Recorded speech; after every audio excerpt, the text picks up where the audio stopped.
Salut, c'est Evan, on est le 4 janvier 2020 et pour cette seconde vidéo de l'année, je vais parler matériel pour se faire ces injections d'androtardil. Bien évidemment, et vous le savez, on ne va pas chercher ces hormones au marché noir parce que c'est pas des hormones, c'est pas des vraies hormones, on ne sait pas comment c'est fait, on ne sait pas toujours ce qu'ils mettent dedans. C'est déjà compliqué avec des hormones de labo de savoir exactement la fabrication. Alors imaginez au marché noir, c'est encore pire. On passe bien évidemment par un médecin prescripteur, donc un médecin qui va prescrire la testo. On passe par une pharmacie pour acheter sa testostérone. Pour l'androtardil, c'est Bayer, c'est le laboratoire Bayer qui fait ça. Je me permets de le dire parce que j'ai vu il y a quelques temps, enfin quelques mois, un reportage sur une personne trans et clairement les journalistes ils ont tellement bâclé leur boulot que ils ont été dire que les personnes qui passaient pas par la Sofect passaient par le marché noir pour avoir la testo alors que c'est pas le cas du tout. Non, non, on passe par un médecin, quel qu'il soit, on n'est pas obligé de passer par la Sofect, on passe par un médecin, par un endocrinologue, un gynécologue ou un urologue pour la prescription initiale. Tous les autres renouvellements sont faisables par son généraliste. Voilà, et on achète ces hormones en pharmacie. Voilà, c'est le circuit légal, c'est le seul circuit possible pour avoir ces hormones. Si vous passez par un autre circuit, c'est vous que ça regarde. Clairement, si vous avez fait le choix de passer par le circuit noir, c'est vous que ça regarde. Hein. Clairement, c'est vous que ça regarde. Mais vous ne viendrez pas vous plaindre que vous avez des soucis de santé. Je suis peut-être dur quand je dis ça, mais on ne fait pas n'importe quoi avec sa santé. On ne joue pas avec les hormones. Il est hors de question de jouer avec les hormones. Pour avoir accès aux hormones, quand bien même on est pressé, pour avoir accès aux hormones, c'est obligatoirement par un médecin. Et on achète ces hormones obligatoirement en pharmacie. C'est comme ça, c'est pas autrement. Je suis désolé d'être dur, mais à un moment donné, il faut se responsabiliser aussi. Voilà, bon, fin du coup de gueule. Voilà, alors, première chose à voir, c'est la boîte d'Astri. Vous trouvez ça en pharmacie gratuitement. District Club Médical en a, donc ils les vendent, c'est des grandes boîtes de type pavé. En packaging, ça ressemble à un pavé. Alors, j'ai pas regardé les prix. Je suis désolé, j'ai pas du tout regardé les prix parce que moi j'en ai une, donc voilà, je suis pas intéressé d'en avoir une autre ces prochains jours. Donc là, c'est du 1 litre. C'est hyper facile à ouvrir, à fermer.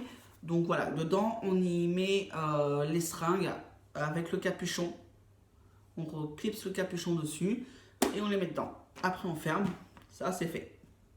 Et ça, c'est uniquement les aiguilles qu'on met dedans. Normalement, c'est gratuit. Je sais que certaines pharmacies font payer dans les 5 euros. C'est n'importe quoi. La boîte d'Astri est gratuite pour les patients en autonomie de traitement. Moi, je n'avais pas d'ordonnance et je l'ai eu gratuitement. Donc, dans une pharmacie. Donc, il n'y a pas besoin d'ordonnance pour l'avoir gratuite. Voilà, si une pharmacie vous dit qu'il faut une ordonnance pour avoir la Dastri gratuite, allez voir ailleurs. Si on peut éviter d'avoir à payer certaines choses, autant profiter quoi. Ensuite, moi j'utilise des mouchoirs en papier pour ouvrir l'ampoule d'androtardil, c'est du verre, il faut casser le capuchon. J'utilise des mouchoirs en papier parce que je trouve ça plus facile. J'ai essayé avec le mouchoir en papier, j'ai essayé avec le coton et honnêtement je trouve plus facile avec ça. Maintenant je vous conseille d'essayer les deux et vous voyez ce qui est le plus facile pour vous. Voilà. Ensuite, le désinfectant. Alors moi, avant de faire ma piqûre, je me lave les mains à l'eau, voilà, savon normal. Voilà, j'ai pas de bacidose à la maison, donc quand j'en ai très rarement, mais quand j'en ai, bon moi je passe un coup, sinon voilà, je passe un coup de lingette en plus, c'est amplement suffisant. J'aime beaucoup ce packaging là, c'est pareil, c'est facile à ouvrir, à refermer. Alors, ils sont pas super bons, mais voilà, l'important c'est qu'il fasse son boulot, c'est-à-dire de désinfecter. Alors ça c'est bien pour les mains, pour désinfecter le plan de travail, le plan sur lequel on va poser ses affaires pour se piquer et pour désinfecter la zone à piquer. Voilà, donc une lingette à chaque fois, bien sûr. On n'utilise pas la même lingette pour tout. J'aime beaucoup ça, ce packaging là. Pourquoi? Parce que c'est pareil que la boîte d'Astri. Vous voyez comment elle est faite, la mienne en tout cas. Ça prend pas beaucoup de place dans un meuble. Comme vous voyez là, j'ai pas énormément de place. Voilà, il est ouvert qu'à moitié, donc voilà. Mais j'ai pas beaucoup de place. Donc du coup, d'avoir un packaging comme ça, même si c'était le plus cher, donc clairement, moi ça me convient comme ça, quoi.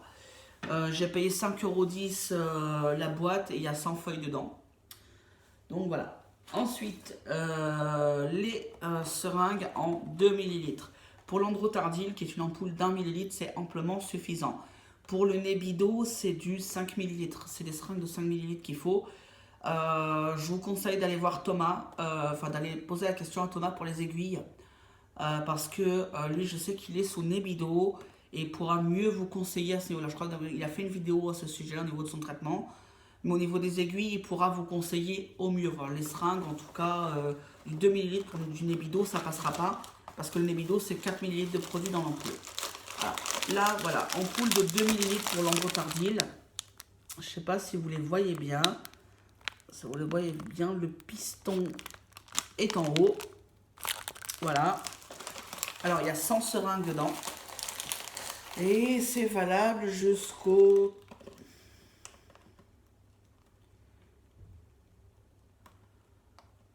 39/2028. J'ai jusqu'à 2028 pour utiliser les 100 seringues. Alors là, ils ont vu une date extrêmement longue. Je suppose que d'ici 2028, on est en 2020, en 8 ans, j'aurai largement utilisé les 100 seringues. Voilà, donc d'où l'intérêt aussi de ne pas trop prendre, ça sert à rien. 100 c'est largement suffisant, ça va vous faire 1 an, 2 ans, peut-être 3. Mais voilà, vous aurez largement assez. Les seringues, voilà, il y en a 100 dedans. J'ai pas calculé par rapport à moi et mon traitement, mais voilà, ça va me faire quand même un bout de temps. J'ai payé la boîte 3,90 €, la boîte de 100. Les aiguilles, ça, donc code couleur, c'est les aiguilles noires, je vais vous montrer. Voilà, donc les aiguilles noires, l'embout est noir. Ça, c'est pour injecter le produit. Donc voilà, il y a 100 aiguilles dedans aussi et j'ai payé ça 2,95 € la boîte de 100. Les aiguilles roses, voilà, code couleur encore, les aiguilles roses, l'embout est rose. Ça, c'est pour prendre le produit dans l'ampoule. Voilà. Et pareil, j'ai payé la boîte de 100, 2,95 €. Voilà, donc ça c'est fait. Quand vous avez fait votre injection, déjà, première chose à faire, c'est de séparer les déchets. Vous ouvrez votre boîte d'Astri si ce n'est pas déjà fait. Vous mettez vos aiguilles avec le capuchon. Hein, vous mettez le capuchon dessus. Déclipsez l'aiguille qui est encore sur la seringue. Vous mettez toutes vos aiguilles dans la boîte d'Astri et vous refermez. Les emballages d'aiguilles de seringue vont à la poubelle normale, donc les déchets ménagers. L'Androtardil, l'ampoule va aux déchets ménagers, la poubelle normale. Donc voilà, vous ne cassez pas la tête avec ça. S'il reste du produit dans l'ampoule, il faut le vider, soit dans les toilettes, soit dans le siphon de l'évier ou du lavabo, peu importe. Et un petit coup d'eau pour rincer. Et vous mettez votre ampoule et le capuchon qui a été cassé dans la poubelle normale. Je ne suis pas fan de cette idée-là, c'est du verre. Donc il y a quand même la possibilité de se blesser. Je ne suis pas d'accord avec le principe de mettre ça à la poubelle normale, mais c'est les consignes de tri. Les infirmières le font. En tout cas, mes infirmières m'ont clairement dit que ça partait à la poubelle normale, donc je pouvais largement les mettre. Donc voilà, moi les infirmières, je leur fais confiance. Voilà, les cotons et mouchoirs en papier qui vous ont servi pour ouvrir votre ampoule, c'est poubelle normale. Moi, ce que je fais avec le mouchoir en papier, c'est que voilà, donc j'ai donc ouvert avec un côté. Du coup, bah voilà, je vais juste enlever le capuchon et de l'autre côté, utiliser le côté qui n'a pas ouvert, qui n'a pas été en contact avec le capuchon, avec le verre. En fait, je vais l'utiliser pour essuyer la zone où j'ai piqué, parce que je saigne beaucoup des cuisses. Donc voilà, je vais juste pour essuyer un peu le sang et masser en même temps. Voilà, du coup, ça fait d'une pierre deux coups. Voilà. Donc ça part à la poubelle aussi, normal, la poubelle normale. Les lingettes aseptisées, enfin le désinfectant, c'est pareil, ça va à la poubelle normale. La boîte en carton de l'Androtardil, l'emballage de l'Androtardil va au sac jaune, poubelle jaune, tri, enfin carton quoi, au carton, ça va au carton. Comme toutes les boîtes de médicaments, les emballages de médicaments, voilà, les boîtes c'est du carton, ça va au tri, au sac jaune. J'appelle ça le sac jaune parce que le sac jaune c'est hyper courant, donc voilà. Ou poubelle jaune si vous avez une poubelle jaune chez vous, ou couvercle jaune, peu importe. Voilà, donc ça c'est fait. Voilà, donc ce qui se passe autrement, alors voilà, moi j'ai un peu merdé hier pour faire ma piqûre. J'ai voulu la faire et puis du coup au niveau, enfin je me suis rendu compte qu'avec le matériel que j'avais d'avance, que j'avais pas encore acheté, en fait mes aiguilles noires étaient trop petites. Ça m'avait pas posé de problème avant pour me piquer, mais là je sais pas, j'ai trouvé bizarre que, moi j'ai trouvé bizarre, elles sont bien petites les aiguilles, enfin voilà, et j'ai pas, enfin j'ai pu piquer sans problème, mais ce qu'il y a c'est que le piston, voilà, au niveau du produit, touchait le produit, il avançait pas dans le niveau de la cuisse gauche. Il n'y avait pas moyen, c'était dur comme du béton. Euh, j'ai flippé, je me suis un peu fait mal. J'ai changé de. Voilà, j'avais de l'Androtardil en stock. Heureusement que j'avais des ampoules en stock. Du coup, j'ai repris une autre ampoule avec une autre seringue et deux autres aiguilles, une rose, une noire. Et pareil, donc j'ai désinfecté à gauche, la cuisse gauche.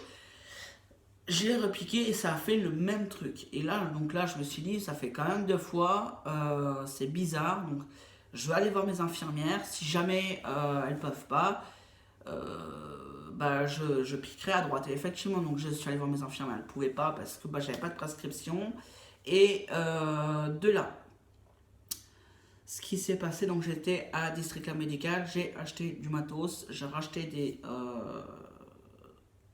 aiguilles. Et là, effectivement, il y a une différence de taille avec les aiguilles noires que j'ai achetées et les aiguilles noires que j'avais avant, qui ont clairement changé de. Enfin, c'est pas du tout la même longueur. Et là, voilà, c'est bien passé, il n'y a pas eu de soucis, c'est bien rentré dans le muscle, il n'y a pas eu de problème.